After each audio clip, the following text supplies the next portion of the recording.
Ադրբեջանի տարածքում տեղի ունեցած 4 բալանոց երկրաշարժը Սյունիքում զգացել են, որտեղ ուժգնությունը եղել է 2-ից 3 բալ։ Սա տարվա առաջին եռամսյակում Հայաստանում գրանցված թույլ երկրաշարժերից հերթականն էր։ Երկրաբանական առումով մինչ այդ տեղի ունեցած երկրաշարժերն էլ սեյսմաբան Սերգեյ Նազարեթյանը համարում է նորմայի սահմաններում եւ անհանգստանալու պատճառ չեն։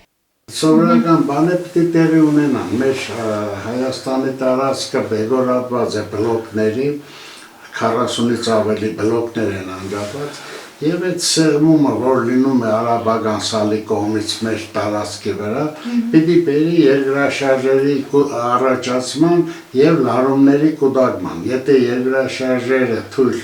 չեն լինում, անընդհատ կուտակվում է լարումը, իսկ ուժեղ երկրաշարժը նախապատրաստում է մոտավորապես 100 տարվա ընթացքում։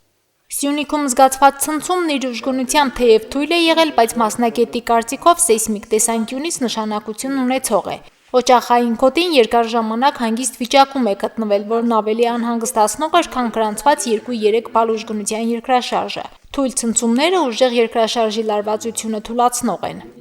Մասնագետները գտնում են, որ ես էլ համամիտ եմ նրանց հետ, որ այդ լարվածությունը ինչ որ չափով մարեց եւ Զանգեզուրում այդ թույլ երկրաշարժերը Ընդհանուր առմամբ տարվա առաջին եռամսյակում թույլ երկրաշարժեր սեյսմիկ պաշտպանության տարածքային ծառայության սարքերը շատ են գրանցել, որոնք եղել են գրեթե բոլոր օջախային գոտիներում։ Ամենաակտիվը շարունակում է մնալ Սպիտակի օջախային գոտու Ձորաշենի հատվածը, որտեղ 88-ից հետո հետցնցումները դեռ չեն մարել։ Հիմնական ցնցումները զգացվող նաեւ մագնիտուդը 3-ից 4 մինչև 5 մագնիտուդի երկրաշարժ է տեղի ունենում Ձորաշենի օջախային գոտում, այսինքն Սպիտակի երկրաշարժի ամենաուժեղ ցնցման եւ ամենախորը ցնցման գոտում։ Իմ կարծիքը որպես մասնագետ է, որ դեռևս տասնյակ տարիներ այդ ցնցումները, հետցնցումները կշարունակվեն, առ այսօր գրանցվել է 14000 հետցնցում եւ այդ process-ը կշարունակվի։ Հիմա էլ ունենք մինչև օրս ունենք ակտիվ այդ տարածքը ակտիվ է, ու այդ ակտիվության հետ մեկտեղ է ունենք երկրաշարժեր Երևանի շրջակայքում, այս մարտ ամսվա մեջ եւ Սյունիքում է տեղի ունեցել առավոտյան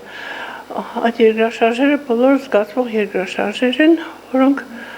պանիկայի մեջ են դնում մարդկանց։ Իսկ խուճապ գրանցվող ցնցումներից հետո առաջանում է վթարային շենքերում։ 37 տարի է տարբեր աստիճանի վթարայնության ավելի քան 90 շենքերում ապրողներ կան։ Դոկտոր պրոֆեսոր Սերգեյ Նազարեթյանը բացատրում է, որ ցնցումները չեն կարող շենքի վրա կոնստրուկտիվ ազդեցություն ունենալ, եթե այն չի գերազանցում 5 բալա։ Ընդհանրապես մեր սեյսմիկ նորմերով Հայաստանի եւ աշխարհի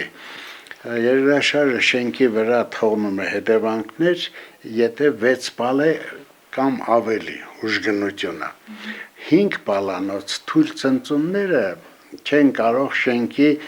կոնստրուկցիաների վրա ազդել։ Բայց կա մի բայց, որն է այդ բայցը, եթե շենքը այնքան է խալխլվել, որ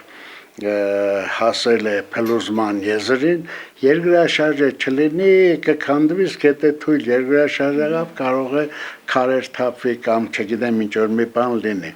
Սեյսմաբանը միաժամանակ նշում է, թեև գիտականորեն դեռ ապացուցված չէ, բայց տեսակետ կա, ինչքան շատ են թույլ ցնցումները, այնքան սպասվող ուժեղ երկրաշարժերի հավանականությունը փոքրանում է։ Հայաստանում սեյսմիկ ֆոնի ակտիվությունը պահպանվում է, իսկ տեղեկատվական դաշտն այնքան բաց է, որ գրանցված ցանկացած թույլ ցնցում մեծ հնչեղություն է ստանում։ Միայն մարտ ամսին գրանցվել է 303 ցնցում։ Մարինե Տերբինյան, Արտյոմ Խաչատրյան, Հորիզոն։